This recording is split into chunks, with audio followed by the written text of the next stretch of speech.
বিগত 18 ডিসেম্বর টঙ্গীর ইজতেমার মাঠে রাতের অন্ধকারে নিরীহ ঘুমন্ত তবলিগের সাথীদেরকে যারা হত্যা করেছে তারা কোনো তবলিগের সাথী নয়।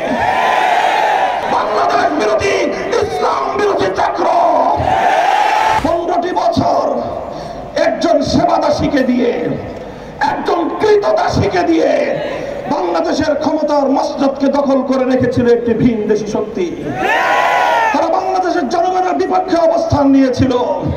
আন্তর্জাতিক প্রতিটি অঙ্গনে বাংলাদেশের মানুষ যেন তাদের ন্যায্য অধিকার থেকে বঞ্চিত হয়, এজন্য সেই দেশ বাংলাদেশের বিরুদ্ধে অব্যাহতভাবে তারা চক্রান্ত চালিয়ে গিয়েছে। 5ই আগস্ট শেখ হাসিনার পতনের মধ্য দিয়ে সেই ভিনদেশী রাষ্ট্রের বাংলাদেশী নীতি, বাংলাদেশ নীতি ব্যর্থ প্রমাণিত হয়েছে। এরপর তারা নতুন ভাবে ষড়যন্ত্র শুরু করেছে। তাদের কৃতদাসীকে তারা তুলে নিয়ে গিয়েছে, সেবাদাসীকে তাদের কোলে আশ্রয় দিয়েছে। আশ্রয় দিয়ে, প্রশ্রয় দিয়ে ফ্যাসিবাদের সকল দোসরদেরকে তারা সেখানে ডেকে নিয়ে বাংলাদেশ বিরোধী আরেকটি নতুন ষড়যন্ত্রের জাল সেখানে তারা বুনতে শুরু করেছে।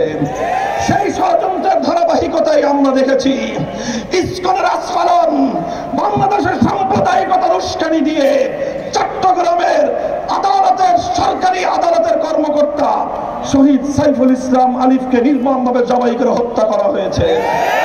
এদেশের ধর্মপ্রাণ মুসলমানদেরকে উস্কানি দিয়ে সাম্প্রদায়িক সংঘাত তৈরি করবার চেষ্টা করা হয়েছে।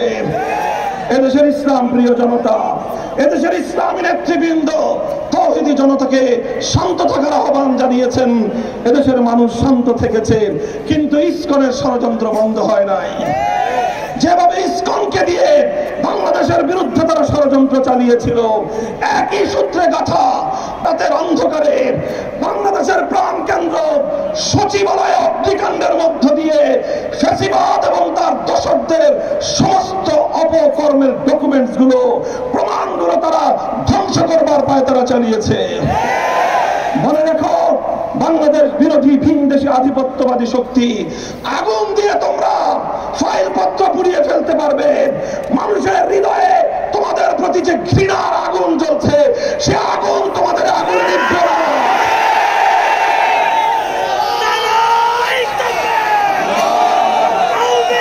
সংগ্রামী সাথী ও বন্ধুগণ, বিগত 18 ডিসেম্বর টঙ্গীর ইজতেমার মাঠে রাতের অন্ধকারে নিরীহ ঘুমন্ত তবলিগের সাথীদেরকে যারা হত্যা করেছে তারা কোনো তবলিগের সাথী নয়। তারা সেই ভিনদেশী ক্রীড়নক, বাংলাদেশ বিরোধী ইসলাম বিরোধী চক্র।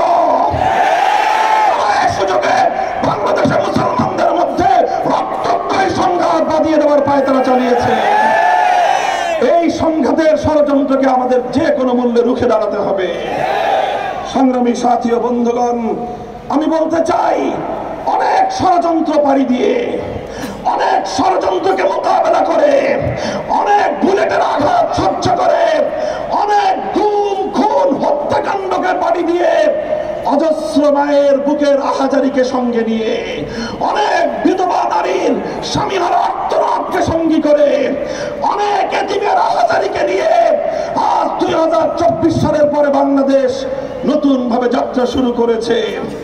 এই যাত্রাকে সফল করার জন্য এই বিগত সকল দোষ অন্যায়কারীদেরকে, সকল হত্যাকারীদেরকে যথাযথভাবে বিচারের মাধ্যমে দৃষ্টান্তমূলক শাস্তি নিশ্চিত করতে হবে।